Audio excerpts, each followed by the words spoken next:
सिराहाको मिर्चया नगरपालिकाका रामेश्वर शाहको जीवन एउटा दुर्घटनाले सधैँका लागि बदलियो।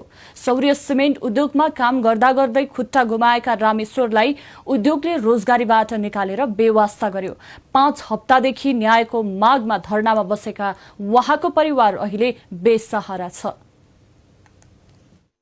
सिराहाको मिर्चया नगरपालिका 2 मलहनिया खोरीका रामेश्वर शाहको जीवन 2 वर्ष अघिको एउटा दुर्घटनाले सधैँका लागि बदलियो। सौर्य सिमेन्ट उद्योगमा ग्यारेज हेल्परको रूपमा काम गर्ने रामेश्वरको 2080 जेठ 30 गते उद्योगकै बा 20/91/4 नम्बरको स्कर्पियोले ब्याक गर्दा खुट्टा च्यापियो। दुर्घटनामा उनको खुट्टा भाँचियो र धरानको घोपा क्याम्पसमा उपचारका क्रममा एक खुट्टा काट्नु पर्ने क्रूर नियति आइलाग्यो। गाड़ी उठी गल के एक्सीडेंट पर लाद आकर हमरा गाड़ी ठांगै मार देल के तोड़ देल के सूर्य सीमेंट के गाड़ी चली वो पिकअप चले। उद्योगले सुरुमा उपचार खर्च बेहोर्ने र रोजगारी नखोज्ने आश्वासन दियो, तर मिलापत्रमा सही छाप गराएपछि केही दिनमै रामेश्वरलाई कामबाट निकालियो। यो विश्वासघातले उहाँको परिवारको आधार नै भत्कियो। 1.5 साल से 2 साल से वना घटना भ गेलै। अब उ घटना भेल के अथी में अब कते समस्या पड़े घर ने, कते समस्या पड़े घर ने। अब हम तरकारी बेच क कथी क कने क हम धिया पुता के बाल बच्चा के पाले छिए।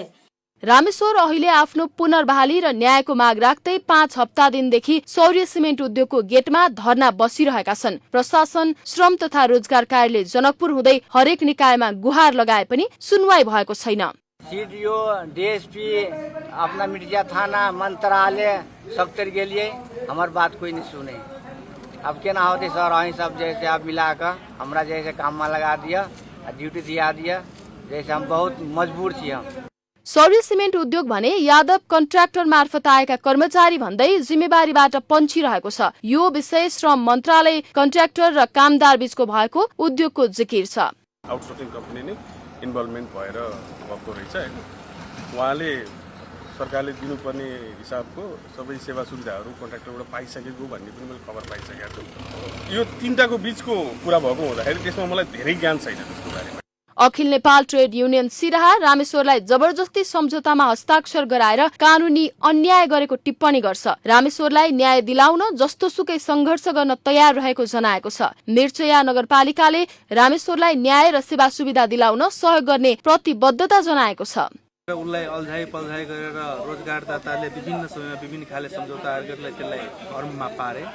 जब हामीले सबै कुरा बुझिसकेका छौँ, त्योसँग चाहिँ नेपालका मौजूदा कानुन, समाज सुरक्षा कोष र नियमअनुसार अन्याय भएको छ र अन्याय भएको खण्डमा हामीले न्याय दिलाउनका लागि महासङ्घको तर्फबाट भरपूर सहयोग गर्नेछौँ।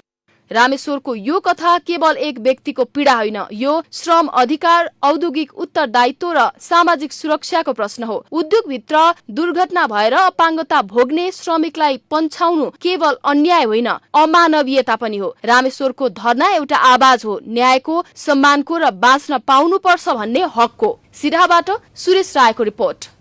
आफूले सोचेको, आफूले रोजेको जस्तो घर, डेरा वा जग्गा किन्नु परे वा बेच्नु परेमा घर खोज्ने भर नेपालहोम्स.com।